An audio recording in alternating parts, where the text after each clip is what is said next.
Assalamualaikum warahmatullahi wabarakatuh.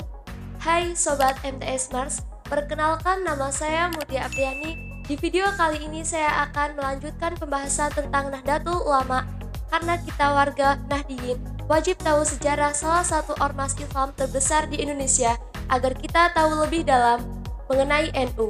Oh iya, buat Sobat MTS Mars yang belum menyaksikan video tentang sejarah berdirinya NU, bisa klik link yang ada di pojok kanan atas. Mari kita simak sejarah berdirinya NU dan politiknya.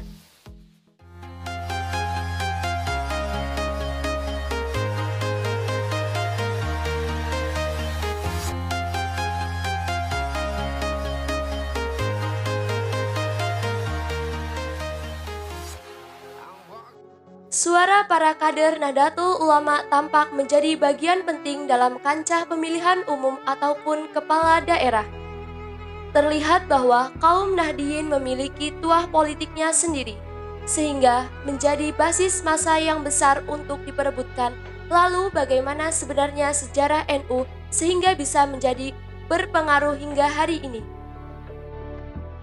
Sejarah NU sebenarnya dapat ditelusuri melalui Kiai Haji Wahab Hasbullah dan Nahdlatul Wathon atau Kebangkitan Tanah Air yang besar di tahun 1916. Selain itu, Kiai Haji Wahab juga mendirikan Nahdlatul Tujar atau Kebangkitan Saudagar pada tahun 1918. Ada pula Taswirul Afkar yang menurut beberapa versi lahir di tahun 1920, meski versi lain menyebut lahir di tahun 1914. Indonesia kemudian mengalami pergulatan pemikiran dari segi pemikiran Islam. Menurut Robin Bass, paham-paham berhaluan reformis mulai muncul dan terjadi gesekan kecil dengan golongan Islam tradisional seperti NU. Akibat gesekan tersebut, muncul pemikiran untuk mengirim utusan kepada Raja Arab Saudi Ibnu Saud untuk menyelesaikan praktik keagamaan Islam di Indonesia. Namun, untuk mengirim delegasi tersebut diperlukan sebuah wadah organisasi. Atas dasar itulah, para kiai yang berkumpul akhirnya bersepakat untuk membentuk Nahdlatul Ulama pada tanggal 31 Januari 1926. Kiai Haji Hashim Asy'ari kala itu dipilih menjadi Rais A'am Syuriah pertama NU. Sementara itu, untuk posisi Ketua Tanfiziyah diisi oleh Haji Hasan Gippo. Meski tergolong baru, NU berekspansi cukup luas dari Kalimantan, Sulawesi, dan Sumatera. Pada tahun 1930-an, ketegangan antara Islam reformis dengan Islam tradisionalis mulai mereda. Menurut Gert Velay, pada September 1937 bahkan berdiri Majelis A'la Indonesia atau MIAI yang diinisiasi tokoh NU dan Muhammadiyah dan Sarekat Islam. Jepang kemudian campur tangan dan mengubahnya menjadi Majelis Syuro Muslimin Indonesia atau Masyumi pada November 1943. Kiai Haji Hashim Asy'ari kala itu ditunjuk sebagai ketuanya. Sayangnya, aliansi ini tidak abadi. Pada Juli 1952, Robin Bush menyebut bahwa NU memutuskan keluar secara resmi dari Masyumi. Keputusan NU menjadi partai kemudian diambil meski hal ini tidak mudah.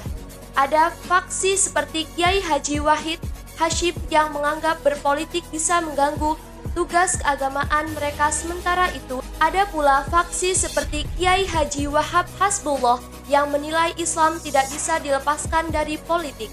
Pada pemilu 1955, NU mendapatkan suara cukup signifikan. Partai ini finish diurutkan ketiga di bawah PNI dan Masyumi dengan 18,4% suara dan 45 kursi parlemen. Meski cukup sukses secara politik, nyatanya internal NU tak sepenuhnya puas dengan hal tersebut. Banyak kader yang menilai NU terlihat terlalu jauh dalam urusan politik. Seruan agar NU kembali ke fitrahnya dalam urusan agama dan sosial mulai muncul saat Muktamar di Semarang tahun 1979. Pada tahun 1984, akhirnya para petinggi NU mulai meminimalisasi hubungan dengan politik. Meskipun begitu, nyatanya politik NU tak pernah benar-benar padam. Dalam reformasi misalnya, NU juga termasuk pihak yang berperan cukup aktif dalam peristiwa pra dan setelahnya. Pada 12 Mei 1998 misalnya, 40 kiai senior NU memutuskan untuk menyurati Presiden Soeharto agar mau mengundurkan diri dari jabatannya. Selain itu, Abdurrahman Wahid atau Gus Dur sebagai ketua PBNU juga tergolong menjadi pihak yang aktif dalam periode jelang jatuhnya reformasi.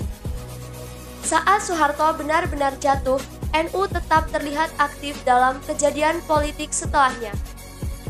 Salah satu hal yang penting adalah ketika beberapa elemen NU menjadi pentingnya partai berhaluan NU di saat reorganisasi politik pasca Soeharto lengser.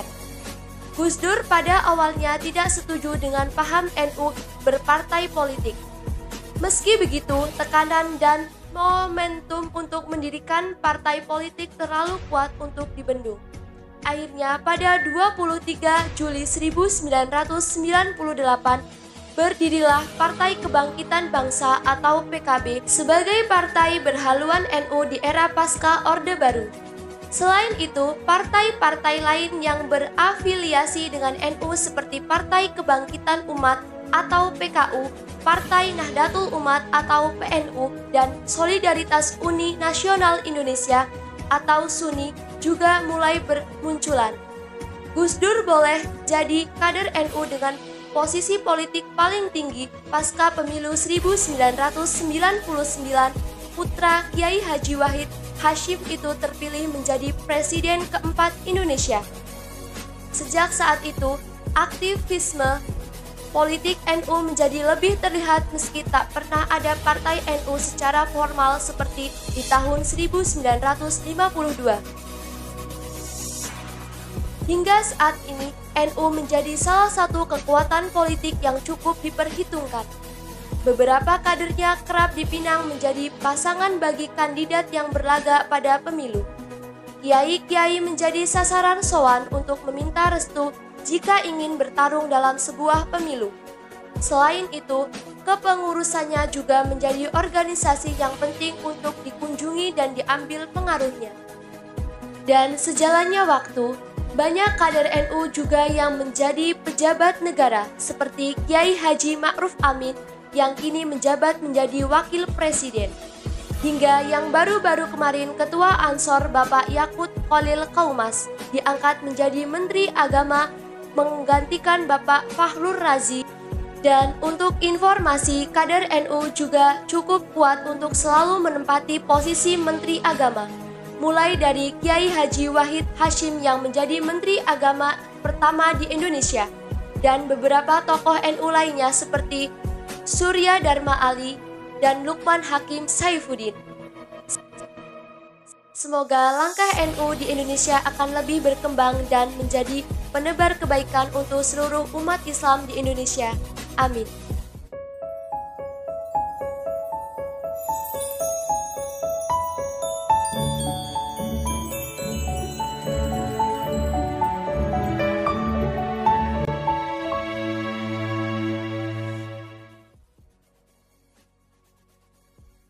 Baik Sobat MTS Mars, itulah tadi video dari saya. Jangan lupa tonton video Cinta Sejarah setiap Jumat di YouTube MTS MA Rawas 8.